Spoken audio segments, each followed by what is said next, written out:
Your biggest mistake isn't leaving them, it's staying visible. Every text, every like, every check-in is a signal that you're still under their control. But what happens when you vanish? What happens when the person they expect to chase simply stops? Today, we architect the power of true silence. In the immediate aftermath of your decision to go silent, the first emotion they are likely to feel is not panic or regret. It is relief.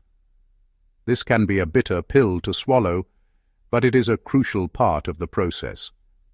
They may breathe a little easier. The constant stream of messages, the tense phone calls, the emotional weight of your shared conflict, it all suddenly stops. When two people are caught in a cycle of strife, even small disagreements can become deafeningly loud inside their own heads. The sudden cessation of that noise provides a welcome pause, a moment of quiet in the midst of a mental storm. This feeling of relief is a physiological response as much as an emotional one. The brain, which has been on high alert, registers a significant drop in stress hormones. They might find themselves sleeping more soundly. The obsessive loop of replaying arguments in their mind begins to fade. This newfound calm can easily be mistaken for happiness or indifference. It can look like they are thriving without you, moving on with ease. But it is not a sign that your love has been forgotten. It is simply the sound of a shield being lowered. Their mind is taking a much-needed rest from the perceived battle of the relationship. This is the most dangerous moment for your resolve. It is here that so many people make a critical mistake. Driven by the fear that the relief they see is permanent, they reach out. They send a tentative text message. They make a casual phone call. They want to test the waters, to seek a quick reassurance that they are not being forgotten. But that single, impulsive act of contact can shatter the entire process before it has even had a chance to truly begin. After a period of quiet, typically around the 2-week mark or the 3-week mark, a subtle but significant shift begins to occur in their mind. The initial feeling of relief has faded, replaced by a simple, quiet emptiness. It is in this space that the brain's natural defense mechanisms start to work in your favor. The human mind has a remarkable capacity to protect itself from prolonged pain. It begins a process of filtering memories, softening the sharp, painful edges of recent conflicts. The harsh words that were spoken lose some of their sting. The frustrating moments become less vivid, less immediate. Simultaneously, small positive memories begin to resurface and grow in prominence. A song on the radio might trigger a memory of a shared moment of laughter. A familiar place might evoke a feeling of warmth associated with a time you spent there together. The mind, in its quest for emotional balance, starts to fill the blank space of your absence with these gentler scenes. This is not a conscious decision on their part. It is an automatic, subconscious process. The brain is attempting to regulate its own emotional state by reducing the weight of negative memories and elevating the weight of positive ones. This gradual shift in the landscape of their memory gives rise to the second phase, curiosity. They begin to wonder about you in a new way. It is no longer about the conflict. It is about you as a person. They might find themselves subconsciously checking your social media profiles. They will notice a new picture. They will notice a comment from a friend. A thought will drift in. I wonder how she is doing now. What has he been up to? As the curiosity phase deepens, the internal world of the other person undergoes a profound re-evaluation, driven by the mechanics of memory and absence. The silence you have maintained is no longer just an absence of communication. It has become a powerful presence in their life. It is a tangible void where your voice, your text messages, your energy used to be. This void acts like a vacuum, pulling their thoughts and memories into it. The brain, which abhors a vacuum, continues its work of sifting through the past. Now, with a growing sense of urgency and focus.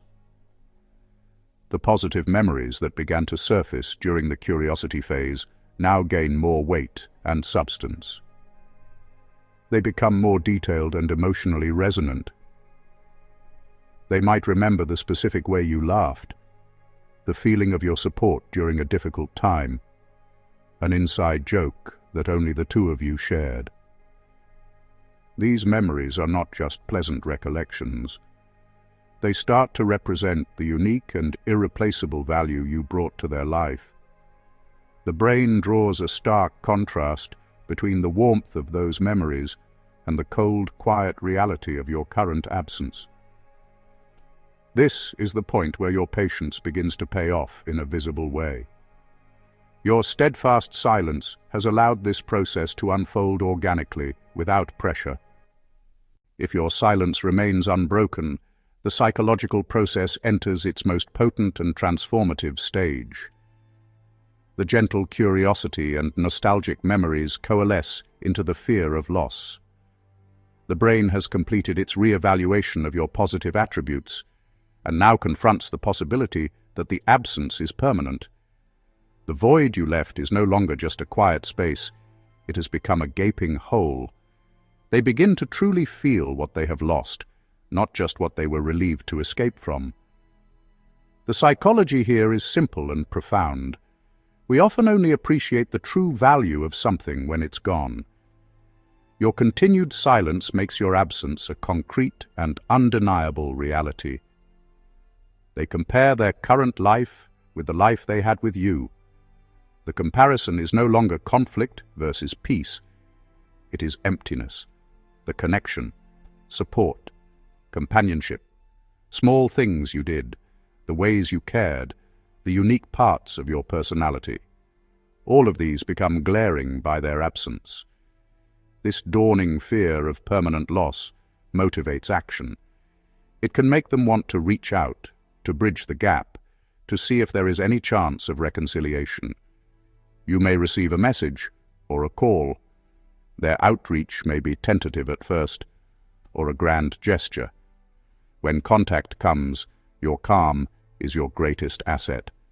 It lets you observe with clarity. The no-contact rule is effective because it fundamentally alters the flow of attention and energy between two people. When you are actively communicating, especially during a conflict, their attention is focused outward, on you, on your words, on your actions, on their reactions to them. When you go silent, you remove that external focus. The sudden void forces their attention to turn inward. They are left alone with themselves, and their mind must begin the difficult but necessary work of processing the relationship without your influence. This internal journey is the psychological reset that makes genuine change possible. This process unfolds in a predictable sequence. The initial relief from conflict creates a calm baseline, allowing the mind to rest. This calm then permits the natural process of memory filtering to begin. Negative emotions fade. Positive memories are amplified. This memory shift, in turn, sparks curiosity. If the silence is maintained, that curiosity eventually ripens into a powerful fear of permanent loss. Each phase is a necessary stepping stone to the next. Rushing the process or interrupting it with premature contact derails this natural psychological progression, often sending you right back to the beginning. However, the path of no contact is littered with common pitfalls that can undermine its effectiveness. The most frequent mistake is breaking the silence too soon. This is almost always driven by your own fear. The fear of being forgotten, the fear of them moving on. You send a check-in text, or like a social media post, hoping for a small sign of connection. But this small act sends a loud message. You are still available, and the pressure is back on them. That is not silence, it is just noise. Ultimately, the practice of no contact is not about winning them back. It is about reclaiming your own power. It is an act of profound self-respect that asks you to trust in the passage of time and the mind's natural capacity for reflection. It is not a cruel trick. It is a sound psychological method that grants both you and them the invaluable gift of space. Space to heal, space to think, space to see the situation with newfound clarity. Your silence communicates a message far more powerful than words. That message is simple and unwavering. It says, I value myself more than this painful cycle of conflict. It says, I am choosing my own peace and clarity above the chaos. It says, my world continues to turn, with or without you. When you embody this through consistent, calm inaction, you change how you are perceived. You are no longer the pursuer, the fixer, the victim.